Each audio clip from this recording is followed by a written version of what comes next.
Real quick, I want to talk about the ACC, mostly because the bottom of it hasn't been great, right? And for a lot of reasons, the Florida State's banged up, and Louisville is kind of Louisville, and Georgia Tech hasn't been great. It's amazing to me that Boston College has been as bad. I think they've been outscored by 31 points in 5 games this season, and they're probably going to finish 10th or 11th in the conference. That's how bad the bottom of the league is. But I don't know if there's a conference that has a top 3 that we can look at and feel better about than that ACC top 3. Maybe the Big 12, right? But am I crazy to say that?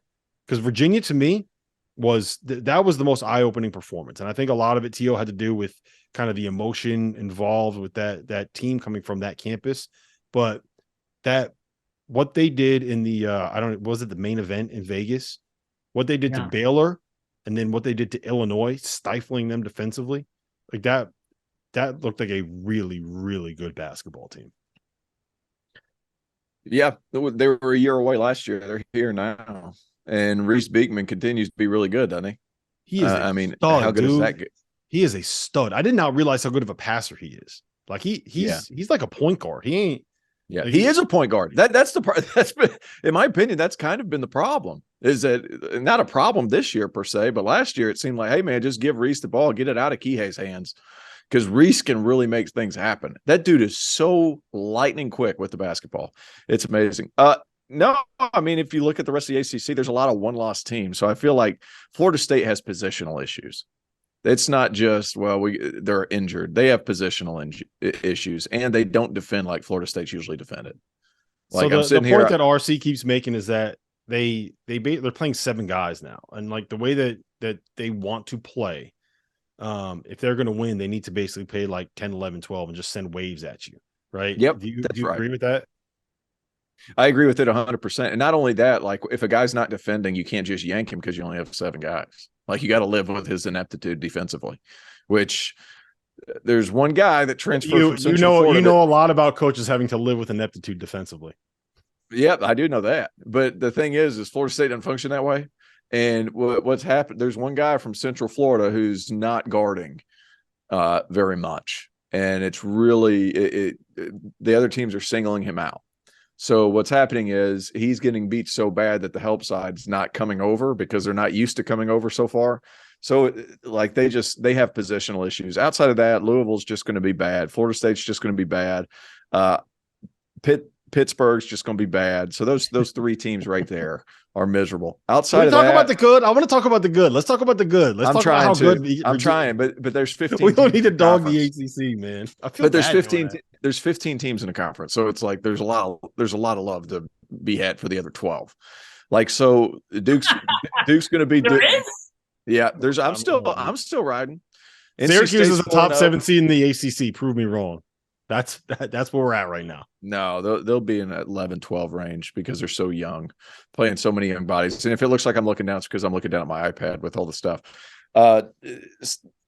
I'm not completely out. NC State being 4-0, I know they haven't played a ton. There's a lot to prove down here at Battle for Atlantis if they're going to be good enough. Mm-hmm. They play Kansas first round, and there's still opportunities. No, well, maybe not. But at the same time, is Bill back? Is he back now? Oh, he's back, baby. Is he back? He's back. He's back this week, and he's wearing sunglasses into Atlantis.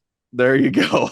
No, but I'm not willing to sell on a lot of these teams. Georgia Tech, I'll sell.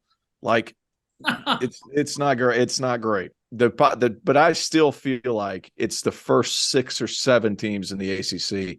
There's a drop off, and then it's the next 6, and then those last 3. It's just going to be brutal. I feel bad for Louisville because that's going to be a miserable year. I don't see how they win. Problem is the bottom is so bad. Yes. And another problem is too is now that Florida State's 0-4. Florida State's 0-4, and what's going to happen in January is a lot of those guys are going to get healthy, and then they're going to beat some teams in that middle range, and it's going to be like shit. That's a bad loss because they're bad now.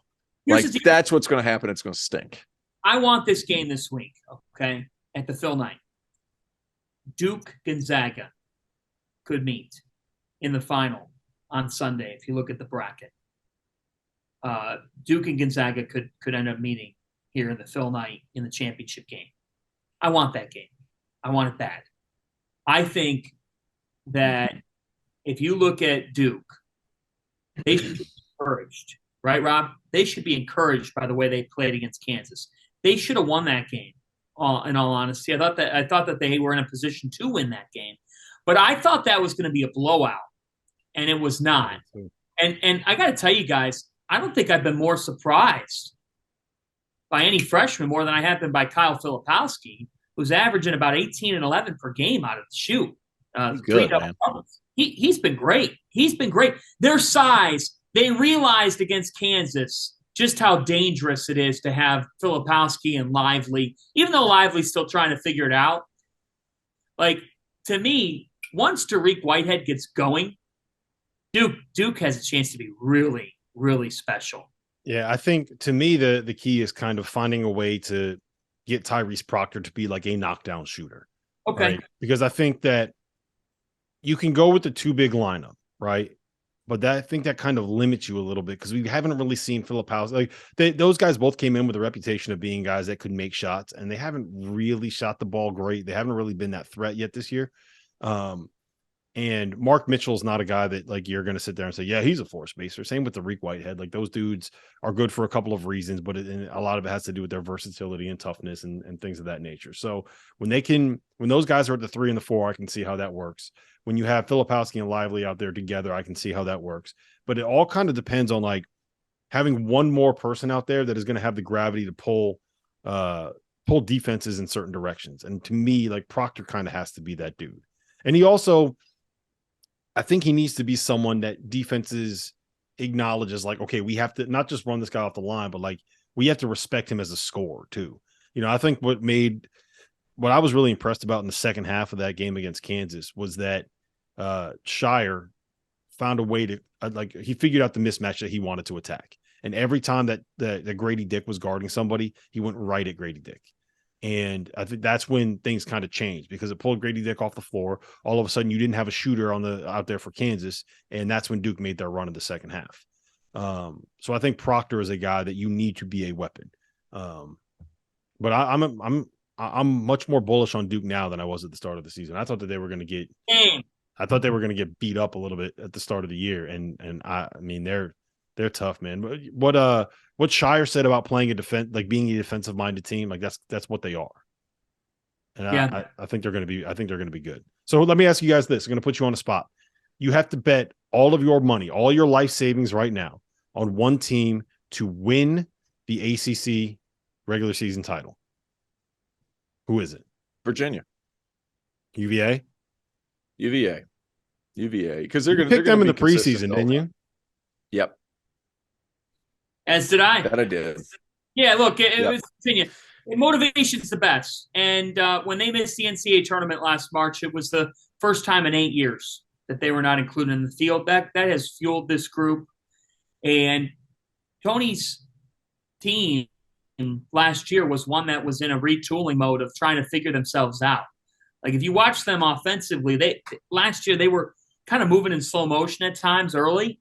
But guys, when they went to Duke and beat them, that to me, I've brought it up before, like that was a foreshadowing for what this season could be. And when you look at Reese Beekman and what he did in Vegas, and when you look at what Kihei Clark and Jaden Gardner bring to the table, like Virginia is dangerous because offensively they have different options. There's different ways that they can score the basketball. And when Tony Bennett has that going for him, that's what he had with Kyle Guy and Ty Jerome. That's what he's had when he's had his best teams. He's got that here with this team. I'm with T.O. Like I'm calling it right now. Carolina's going to lose this week. They're losing one of these games here in the PK. I'm calling it right now. They're not winning the PK title. And next week I'll eat my words if they do.